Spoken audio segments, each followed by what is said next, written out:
Hello guys, तो पिछले episode में हमने देखा कोई बहुत तेजी से आ रहा है, तो हमारी स्टोरी यहीं से कंटिन्यू होती है। तो बिना किसी देरी स्टोरी को स्टार्ट करते हैं। तो एपिसोड 3 के स्टार्टिंग में सिल्वर सफर अचानक से आ जाता है ओडिन के सामने। सिल्वर सफर ने आते ही कहा, Odin all father of ash gourd, Galactus की तरफ से आपको ग्रीटिंग्स। डिस्ट्रॉय ऑफ वर्ल्ड की तरफ से आपको कुछ बताना है। आपके पास कुछ ऐसा है जो मास्टर को चाहिए, उसे मुझे दे दो और आपके लोग बच जाएंगे। ओडिन ने कहा, नहीं। ये सुनते ही सिल्वर सफर कहता है, मुझे पता था आपका यही जवाब होगा, पर मुझे ये सुन के बहुत दुख हुआ ऑल फादर। सिल्वर सफर ओडिन पर हमला करने ही वाला होता है, तभी थॉर का हैमर मिमिर उसे उड़ा के रख देता है। गॉड ऑफ थंडर आज बहुत ही गुस्से में था। थॉर कहता है, सिल्वर सफर, अगर आज तुम हमारे हाथों से नहीं मरना चाहते हो तो दोबारा एसगार्ड को धमकाने की कोशिश भी मत करना। इसी के साथ गॉड ऑफ थंडर और सिल्वर सफर के बीच फाइट शुरू हो जाती। एक तरफ से थंडर गिरती है और दूसरी तरफ से कॉस्मिक ब्लास्ट। सिल्वर सफर कहता है कि ऐसा मत करना थॉर। थॉर ने कहा, अब बहुत देर हो चुकी है। सफर का एक जोरदार अटैक, लेकिन सिल्वर सफर उसे बीच में ही रोक देता है। ऐसा लग रहा था मानो उसने म्यूम्यूर को ही रोक लिया था, पर ऐसा नहीं था। म्यूम्यूर को कोई वर्दी ही संभाल सकता है। सफर ने सिर्फ थॉर के हाथ को ही पकड़ा था। फिर थॉर का सफर के सर पे जोरदार वार, जिसके पड़ते ही सिल्वर सफर जमीन में धंस गया। अब सफर को समझ में आ रहा था कि क्यों थॉर को गॉड ऑफ थंडर कहा जाता है। सफर बहुत ही बुरी तरह से जख्मी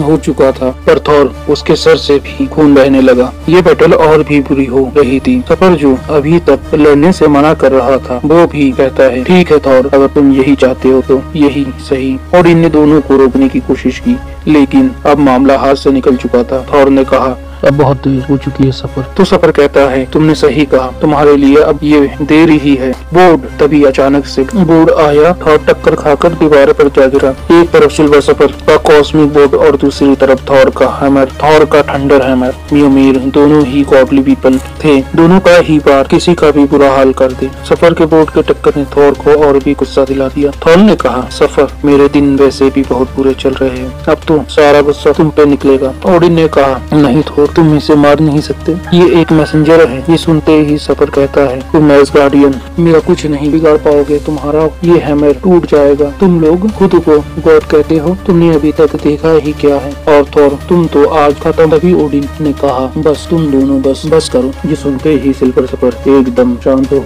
गया। जी ऑल फादर, मेरा आपका कोई अपमान करने का इरादा नहीं था, बस आपका बेटा मान ही नहीं रहा। सिल्वर सफर, तुम क्या कह रहे हो? वैसे पिताजी ये किस शील्ड के बारे में बात कर रहा है? सफर ने बताया, ऑल फादर, आपके पास एक बीज है, एक कॉस्मिक हार्ट से आपने खुद यज्ञशील के जड़ों से निकाला है। ये समय से भी पहले का है, इसी ने हमें बनाया और यही हमें बचा भी सकता है। अगर आप चाहे तो ये हर एक गॉड की आत्मा है। मुझे माफ करना ऑल फादर, पर ये गैलेक्टस को चाहिए। इससे मास्टर की भूख हमेशा के लिए शांत हो जाएगी। वैसे भी एसगार्ड एक ऐसी चीज को लेकर अपने पास में बैठा है जो सिर्फ तबाही ही लाएगी। अगर आज तुम लोग इसे मुझे नहीं दोगे तो कल गैलेक्टस खुद आएगा। आप इसे मुझे देकर पूरी दुनिया को बचा सकते हैं। इस हार्ट को मुझे दे दीजिए। आपको लग रहा होगा कि मैं आपसे परमिशन मांग रहा हूँ, पर ऐसा नहीं है। और ये सुनते ही ओडिन ने सफर को गले से पकड़ लिया। ये उसे नहीं मिलेगा। मुझे नहीं पता गैलेक्टस ने तुम्हें शील्ड के बारे में क्या बताया है, पर तुमसे झूठ कहा गया है। ओडिन ने सफर को जमीन पर दे मारा। अब जाओ और तभी वापस आना जब गैलेक्टस तुम्हें सच बता दे। सफर ने कहा, जैसी आपकी मर्जी ऑल फादर, पर ये जान लो, हमें अर्थ और इंसानों से कोई लेना देना नहीं है। मतलब गैलेक्टस सिर्फ एसगार्ड के लिए आएगा। फिर सफर वहाँ से चला गया। थॉर ने कहा, पिताजी ये क्या कह गया? ओडिन कहते हैं, बीज यानी शील्ड,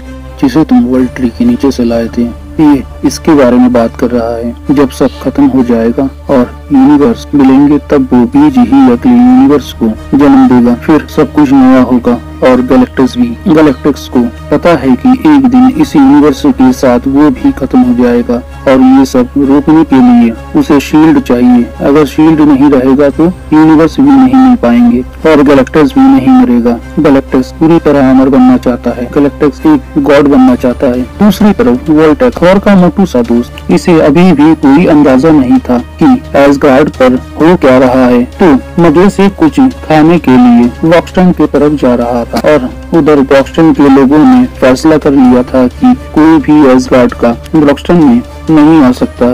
तब वोल्स्टैक वहाँ पहुँच गया।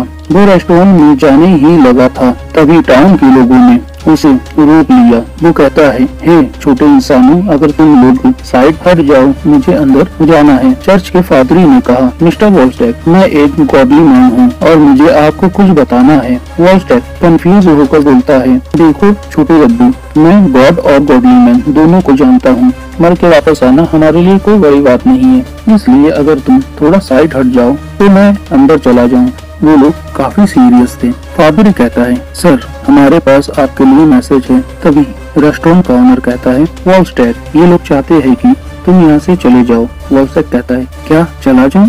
पर कहाँ? मैं तो तुम्हारा दोस्त हूँ, मैं कहीं नहीं जाने वाला। ये सुनते ही फादरी वॉल्स्टैग के पेट में उंगली मारते हुए कहता है, कहीं भी चले जाओ, बस तुम्हारी तलवारें, बॉम्ब्स और तुम्हारी ये उड़ती हुई सिपी हमारे नजदीक भी नहीं होनी चाहिए। अब ब्रॉक्स्टन को एसगार्ड से डर लगता है। वॉल्स्टैग वहाँ से दुखी होकर चला गया। उधर सिल्वर सल्फर स्पेस से अर्थ को देख रहा था। वो गैलेक्टस के साथ बैठा था। तो गाइस, एपिसोड 3 यहीं पर खत्म होता है। एपिसोड 4 देखने के लिए हमारे चैनल को सब्सक्राइब करें और बेल आइकन को दबाना ना भूलें, ताकि हम आपके लिए ऐसे ही वीडियो लाते रहें।